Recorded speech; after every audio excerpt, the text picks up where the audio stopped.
एक बार नैमिषारण्य के निवासी ऋषियों ने संसार के कल्याणार्थ सूत जी से पूछा, हे सूत, इस कलिकाल में लोगों के बालक किस तरह दीर्घायु होंगे, सो कहिए। सूत जी बोले, जब द्वापर का अंत और कलयुग का आरंभ था, उस समय बहुत सी शोकाकुल स्त्रियों ने आपस में सलाह की कि क्या इस कली में माता के जीवित रहते क्या उनके पुत्र मारे जाएंगे।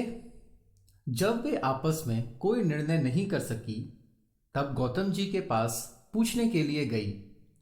जब उनके पास पहुंची तो उस समय गौतम जी आनंद के साथ बैठे थे। उनके सामने जाकर उन्होंने मस्तक झुकाकर प्रणाम किया। उपरांत स्त्रियों ने पूछा, हे प्रभु, इस कलयुग में लोगों के पुत्र किस तरह जीवित रहेंगे? इसके लिए कोई व्रत या तप हो तो कृपा करके बताइए। इस तरह उनकी बात सुनकर गौतम जी बोले, आपसे मैं वही बात कहूंगा जो मैंने पहले से सुन रखा है। गौतम जी ने कहा, जब महाभारत युद्ध का अंत हो गया और द्रोणपुत्र अश्वत्थामा के द्वारा अपने बेटों को मरा देखकर सब पांडव बड़े दुखी हुए, तो पुत्र के शोक से व्याकुल होकर द्रौपदी अपनी सखियों के साथ ब्राह्मण श्रेष्ठ धौम्य के पास गई और उसने धौम्य से कहा, हे विपेंद्र, कौन सा उपाय करने से बच्चे दीर्घायु हो सकते हैं? कृपा करके ठीक ठीक कहिए। धौम्य बोले, सतयुग में सत्य वचन बोलने वाला, सत्याचरण करने वाला समदर्शी जिमूत वाहन नामक एक राजा था। एक बार वह अपनी स्त्री के साथ अपने ससुराल गया और वहीं रहने लगा। एक दिन आधी रात के समय पुत्र के शोक से व्याकुल कोई स्त्री रोने लगी, क्योंकि वह अपने बेटे के दर्शन से निराश हो चुकी थी। उसका पुत्र मर चुका था। वह रोती हुई कहने लगी, हाय, मुझ बूढ़ी माता के सामने मेरा बेटा मरा जा रहा है। उसका रुदन सुनकर राजा जिमूत वाहन का तो मानो हृदय विदीर्ण हो गया। वह तत्काल उस स्त्री के पास गया और उनसे पूछा, तुम्हारा बेटा कैसे मरा है? बूढ़ी ने कहा, गरुड़ प्रतिदिन आकर गांव के लड़कों को खा जाता है। इस पर दयालु राजा ने कहा, माता, अब तुम रो मत, आनंद से बैठो, मैं तुम्हारे बच्चे को बचाने का यत्न करता हूं। ऐसा कहकर राजा उस स्थान पर गया जहां गरुड़ आकर प्रतिदिन मांस खाया करता था।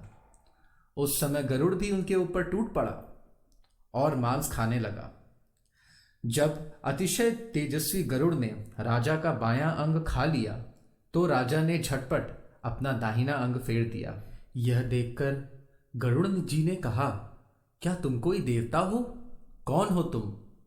क्योंकि तुम मनुष्य तो नहीं जान पड़ते। अच्छा, अपना जन्म और कुल बताओ।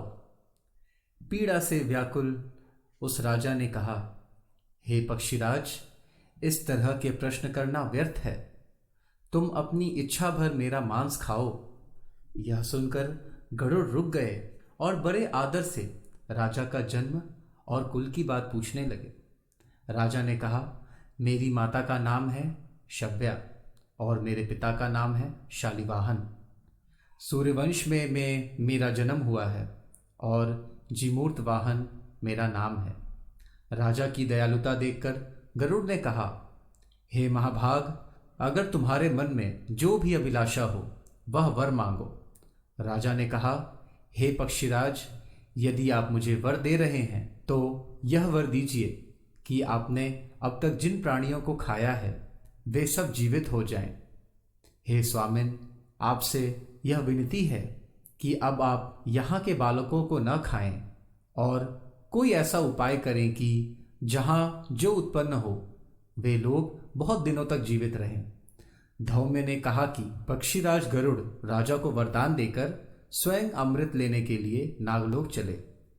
वहां से अमृत लाकर उन्होंने उन मरे मनुष्यों की हड्डियों पर बरसाया। ऐसा करने से सब लोग जीवित हो गए जिनको कि पहले उस गरुड़ ने खाया था।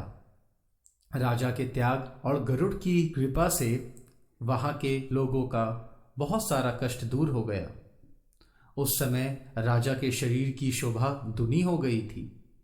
राजा की दयालुता देखकर गरुड़ ने फिर कहा, मैं संसार के कल्याणार्थ एक और वरदान दूंगा। आज अश्विन तिथि कृष्ण सप्तमी से रहित शुभ अष्टमी तिथि है। आज ही तुमने यहाँ की प्रजा को जीवन दान दिया है। हे वत्स, अब से यह दिन ब्रह्मभाव हो गया। जो मूर्ति भेद से विविध नामों से विख्यात है, वही वही त्रैलोक्य से पूजित दुर्गा अमृत प्राप्त करने के अर्थ में जीवित पुत्रिका कहलाई है। सो इस तिथि को जो स्त्रियां उस जीवित पुत्रिका की ओर कुश की आकृति बनाकर तुम्हारी पूजा करेंगी, तो दिनों दिन उसका सौभाग्य बढ़ेगा और वंश भी बढ़ती होती रहेगी। हे महाभाग, इस विषय में विचार करने की भी आवश्यकता नहीं है। हे राजन, सप्तमी से रहित और उदया तिथि की अष्टमी को व्रत करें, यानी सप्तमी विद्ध अष्टमी जिस दिन हो उस दिन व्रत न कर शुद्ध अष्टमी को ही व्रत करें और नवमी में पारण करें। यदि इस पर ध्यान न दिया गया तो फल नष्ट हो ही जाएगा और सौभाग्य तो अवश्य नष्ट हो जाएगा। जिमूत वाहन को इस तरह का वरदान देकर गरुड़ वैकुंठ धाम को चले गए और राजा भी अपनी पत्नी के साथ अपने नगर को वापस चले गए। धौम्य द्रौपदी से कहते हैं, हे देवी, मैंने यह अतिशय दुर्लभ व्रत तुमको बताया है। इस व्रत को करने से बच्चे दीर्घायु होते हैं। हे देवी, अब तुम भी पूर्वोक्त विधि से यह व्रत कर दुर्गा जी का पूजन करो तो तुम्हें अभिलाषित फल प्राप्त होगा।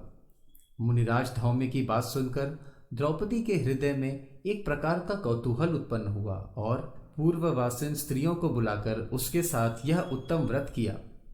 गौतम ने कहा, यह व्रत और इसके प्रभाव को किसी एक चील ने सुन लिया और अपनी सखी सियारिन को बतलाया।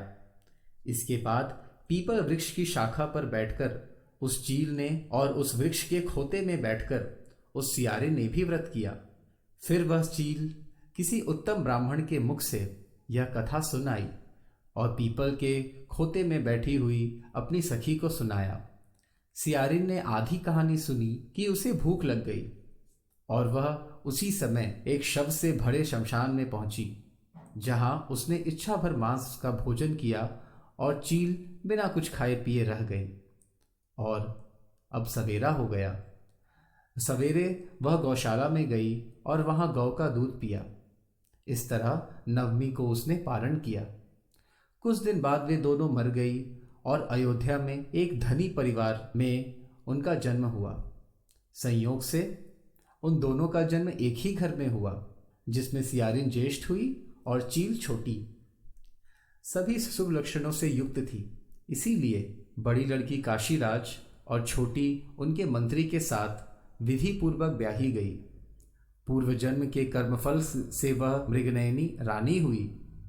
जिस किसी भी संतान को उत्पन्न करती वह मर जाती और पूर्व जन्म की बातों को स्मरण करने वाली मंत्री की पत्नी ने अष्ट वसुओं से सदृश तेजस्वी 8 बेटे उत्पन्न किए और सभी जीवित रह गए। अपनी बहन के पुत्रों को देखकर ईर्ष्यावश राजपत्नी ने अपने स्वामी से कहा कि यदि तुम मुझे जीवित देखना चाहते हो तो इस मंत्री के पुत्र को भी उसी जगह भेज दो जहां मेरे बेटे गए हैं, अर्थात इन्हें मार डालो।